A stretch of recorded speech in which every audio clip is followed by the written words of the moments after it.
하나님의 어떤 역사, 어떤 기적, 어떤 은혜, 이런 것들이 일어나기 위해서는 사람이 해야 될 일이 있다라는 겁니다.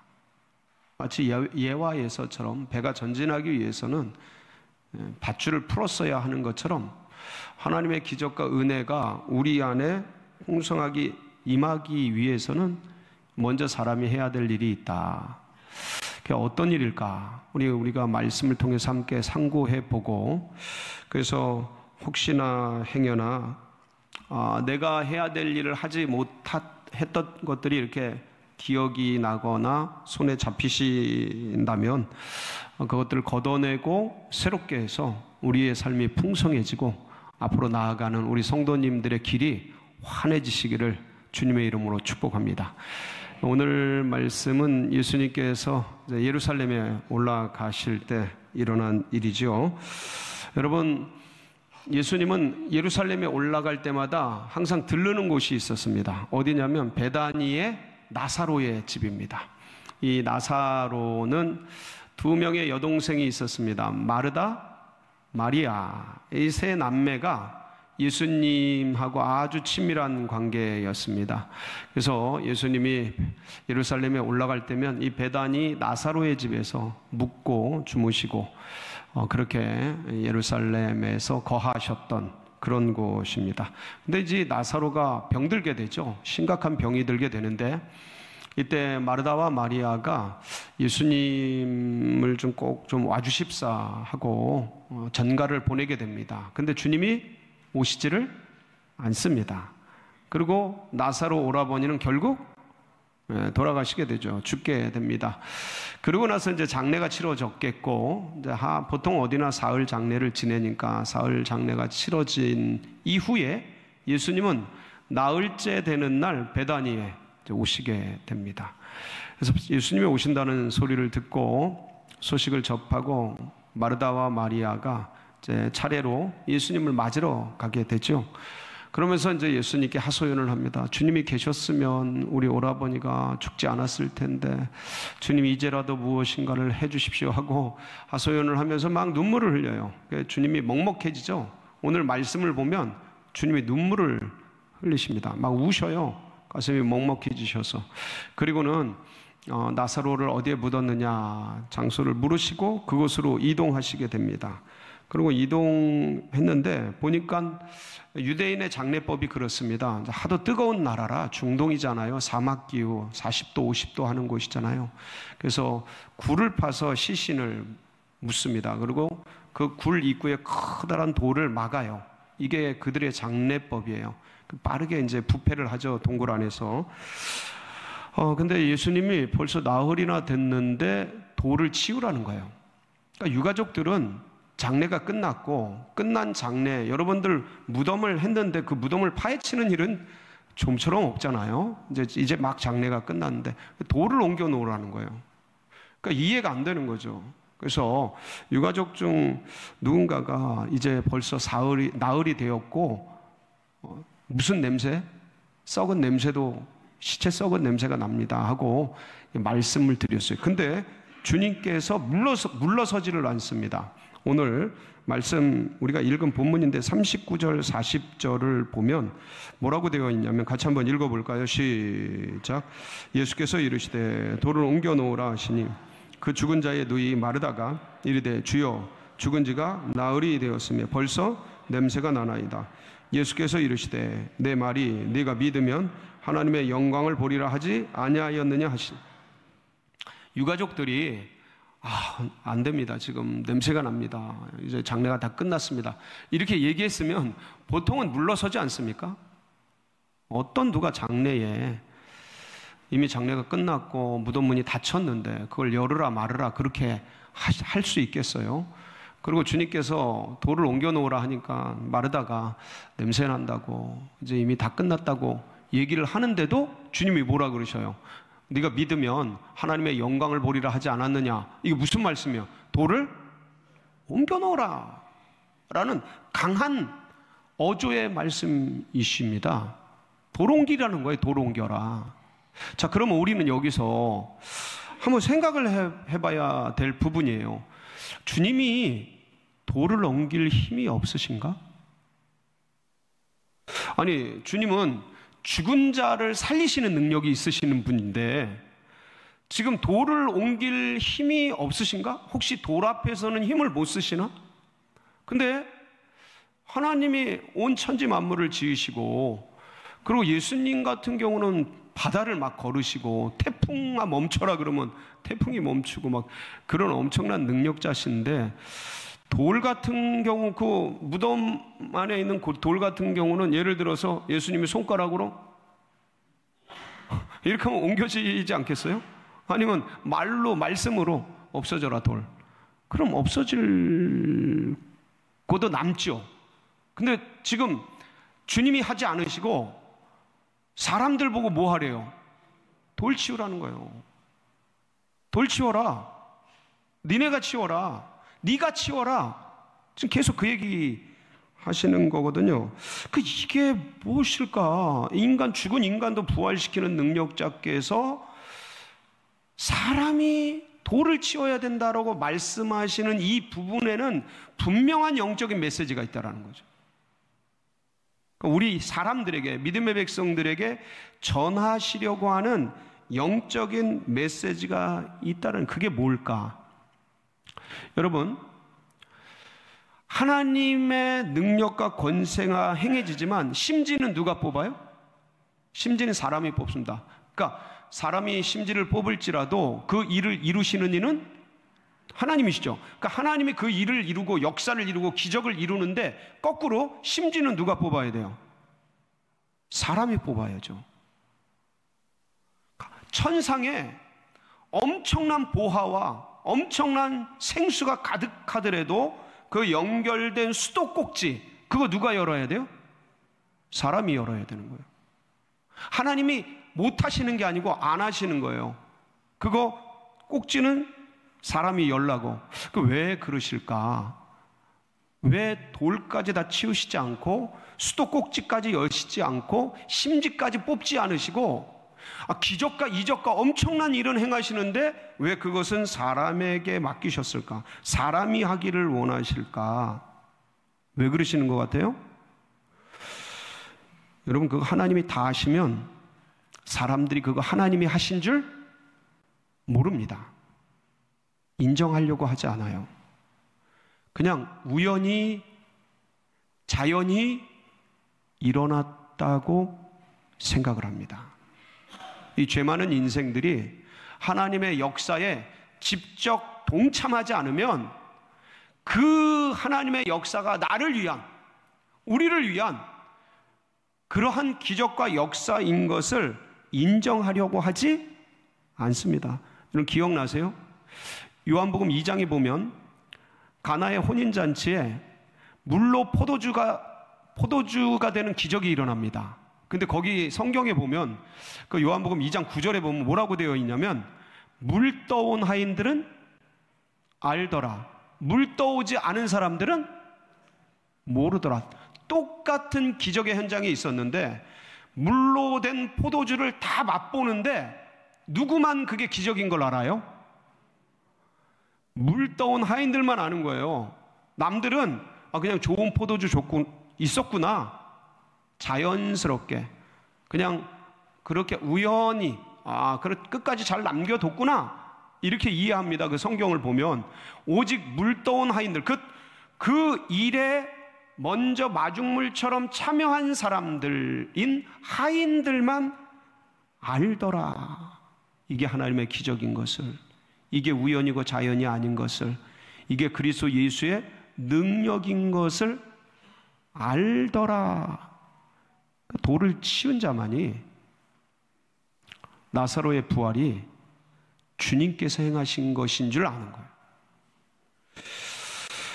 그런데 여기서 한 가지 더, 그러면 주님이 주신 이 메시지를 들고 더 깊이 나아가는데 어떤 부분에 있어서 이 부분들을 좀 나아가야 하냐면, 그럼 내가 치워야 할 돌은 어떤 건가요?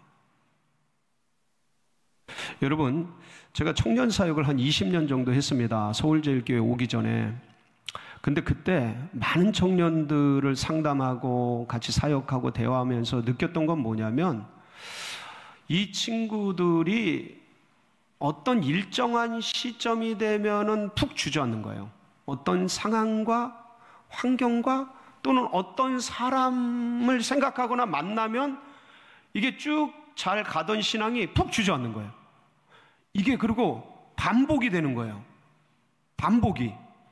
그러니까 그 신앙이 어떤 지점에서 더 안 자라는 거예요. 그 정점이 되면 꺾어지고 그 지점이 되면 꺾어지고 이런 일들을 많이 경험을 했습니다. 그리고 그것들을 다루면서 어떠한 문제를 봤냐면, 이 드러난 문제가 이 친구의, 이분의 신앙 성장을 막고 있구나. 믿음의 백성들이에요. 신앙인들이에요.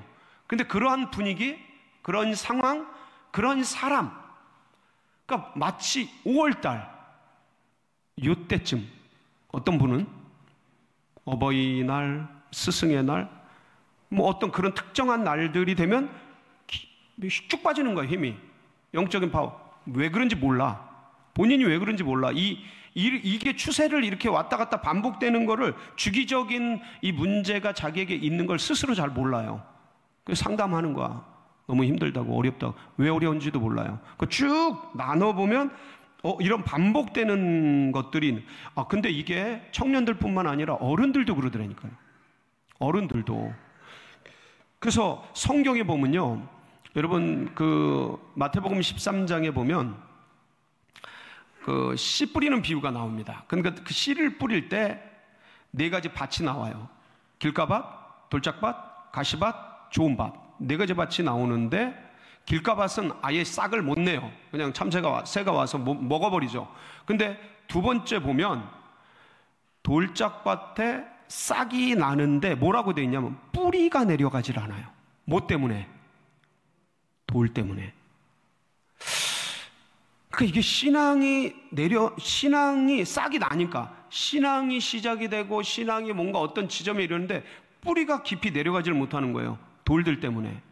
그래서 이 성경을, 마태복음 13장의 내용을 쭉 해석을 해보면 내 밭이 뭐냐면 마음이라고 해석을 해주셔요. 주님이. 마음. 그러니까 마음에 돌이 있으면 신앙의 뿌리가, 어떤 인격의 뿌리가 내려가지를 못하는 거예요. 그러니까 뭐를 치워야 돼요? 돌을 치워야 되는 거예요. 그러니까 주님이 돌을 치우라는 거예요. 돌을 치워라. 그러면 우리 안에, 내 안에 치워야 될 돌이 뭘까? 나의 신앙 성장을 방해하고 나의 인격의 성숙을 이렇게 어렵게 하는, 회방하는 그런 내면의 문제가 뭘까? 수많은 문제, 이거를 뭐 이 자리에서 다 다룰 수는 없어요. 근데 오늘 말씀에 돌을 치워라니까 3가지 부분을 정리를 해서 나누려고 합니다. 그래서 첫 번째 치워야 될 돌이 뭐냐면 트라우마, 상처, 쓴뿌리의 돌이에요. 여러분, 이게 그 트라우마, 상처, 쓴뿌리, 나는 없어, 이렇게 생각하잖아요. 근데 그렇지 않아요. 그렇지 않아요. 이게 저도 그런 줄 알았는데, 저 이거 준비하면서 진짜 많이 고통스러웠습니다. 이 내면을 들여다보고 또 정리하고 막 진짜 많은 씨름을 했어요. 그러니까 어릴 때, 그러니까 어떤 때는 내가 의식이 깨어나기도 전에, 그러니까 의식이, 인식이, 기억이 있기도 전에 당하는 분들도 계시고, 어릴 때, 학생 때, 또 아니면 인생의 어떤 특정 지점에서 자기가 감당하기 어려운 엄청난 일을 겪는 거예요. 그리고 주기적으로 반복적으로 계속 타격을 입는 거예요. 근데 그러면서 이게 보통 어떤 거로 드러나냐면, 삶의 현상에서는 학대나 폭력, 이런 것들로 드러나는데, 이게 폭력도 물리적인 폭력뿐만 아니라 언어적 폭력이죠. 비교하고, 예를 들어 뭐 애들을 비교해버리거나, 그러니까 이게 언어가 계속 타격을 입는 거죠. 그 아이가, 그 애가. 근데 이게 직접적으로 나에 대한 타격일 수도 있고, 동생에 대한 타격이나 다른 애에 대한 그런 언어적 타격일 수도 있는데, 간접적으로 노출이 돼. 여러분, 간접 흡연이 더 위험한 거 아시죠? 이 간접적으로 노출이 돼도 엄청난 타격이 돼요. 그러니까 이런 충격적인, 그러니까 제가 어떤 일이 있는지 그런 뭐 충격적인 사태나 일들을 다 언급할 수는 없는데, 그런 일들 때문에 마음의 트라우마와 상처와 쓴뿌리가 깊이 내리면서 마음을 닫게 되는 거예요. 그분이 그렇게 될 수밖에 없었던 인생에 말할 수 없는 얼마나 많은 큰 일들이 있었을까?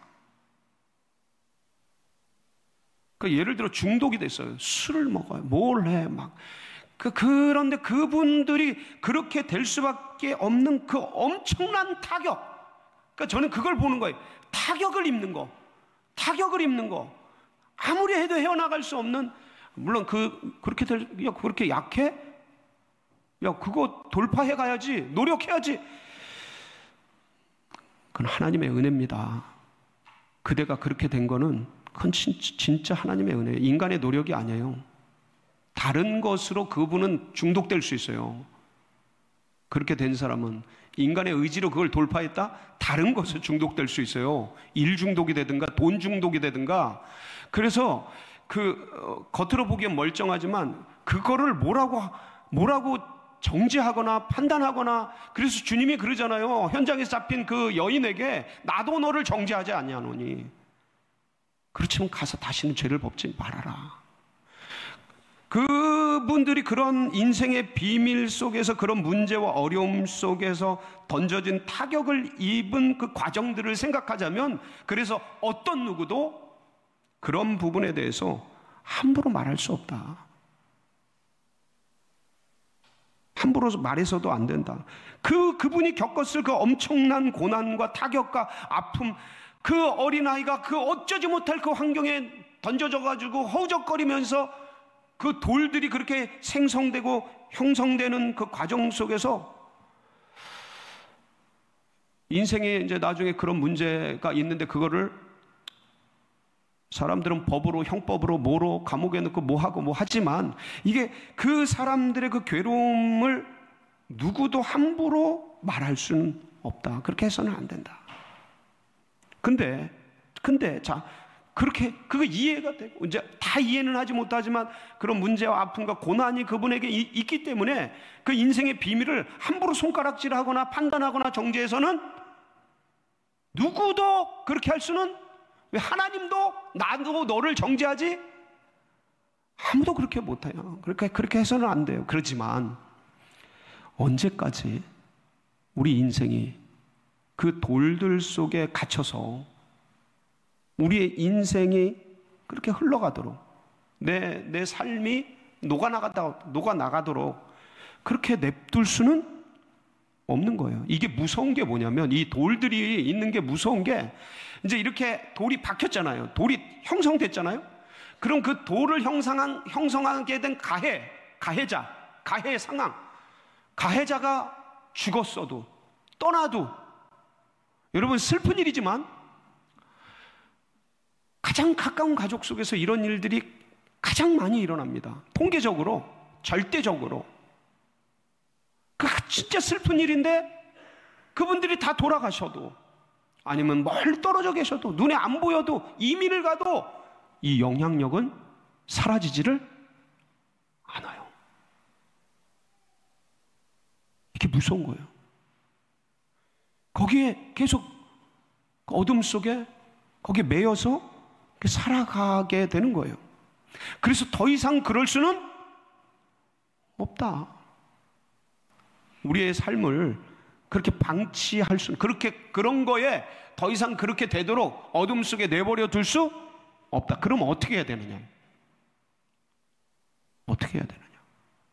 그래서 뭐를 치우라고요? 돌을 치워야 되는 거예요. 돌을 치워야 되는 거예요. 자, 그런데 제가 제 부모 얘기를 할게요. 저희 아버지가 제 삶을 여러분이 아시잖아요. 그렇게 어릴 때부터 어머니를 학대하고 때리고 동생을 그렇게 하고 하면서 이 과정 속에서 이 삶을 살아왔어요. 간접적인 경험이지만 엄청난 충격이 됐어요. 제가 기도하면서 정화시키고 풀었지만 인간적인 어떤 이런 것이 완전히 걷어질 수는 없는 거예요. 그래서 제가 성인이 돼서도 제일 괴로웠던 게 뭔지 아세요? 아버지가 눈앞에 계신데 아버지에 대한 그 어떤 분노? 나를 이렇게 만들고 우리 집안을 이렇게 만들고 어머니를 저렇게 만들고 동생을 저렇게 만든 그거에 대한 분노, 적개심, 어떤 원망 막 이런 게 있는 거예요. 근데 주님은 뭐라 그러셔요? 다 용서하고 뭐 하래요? 다 사랑해래요. 그리고 특히 부모님에 대해서 뭐 하래요? 공경하래요. 공경. 자, 그런데 내 본능적인 이 껍질을 입고 있는 이 육체의 감각과 말씀을 믿고 따라가는 크리스천으로서의 이 양가적인 감각 속에서 진짜 많이 괴로워했어요. 여러분은 안 하실지 몰라도 하실지 안 하실지 모르겠는데 저는 미칠 듯한 고통이 있었어요. 내가 주님을 사랑하는데 주님의 사랑하는 말씀을 지키고 싶은데 이 육체는 눈앞에 벌어지고 있는 매일매일 의처증에서 어머니와 동생을 의심하는 아버지의 이 말을 들으면서 미치는 거예요. 미치는 거예요. 그 밤새 그걸 듣고 있고 그걸 해내야 되고 받아야. 자, 그런데 여러분들 이게 다양한 저는 아주 뭐 빙산의 일각 같은 거죠. 저의 같은 경우는 여러분들은 말할 수 없는 어떤 삶의 우여곡절이 얼마나 많았겠어요. 그런데 그런 것들 속에 쌓여 있는 그 풀리지 않는 돌덩어리, 뚫리지 않는 돌덩어리, 그 말뚝의 메인 끈 같은 그게 이제 풀릴 때 사람들은 용서하라 그러잖아요. 그거 누가 안 하고 싶나?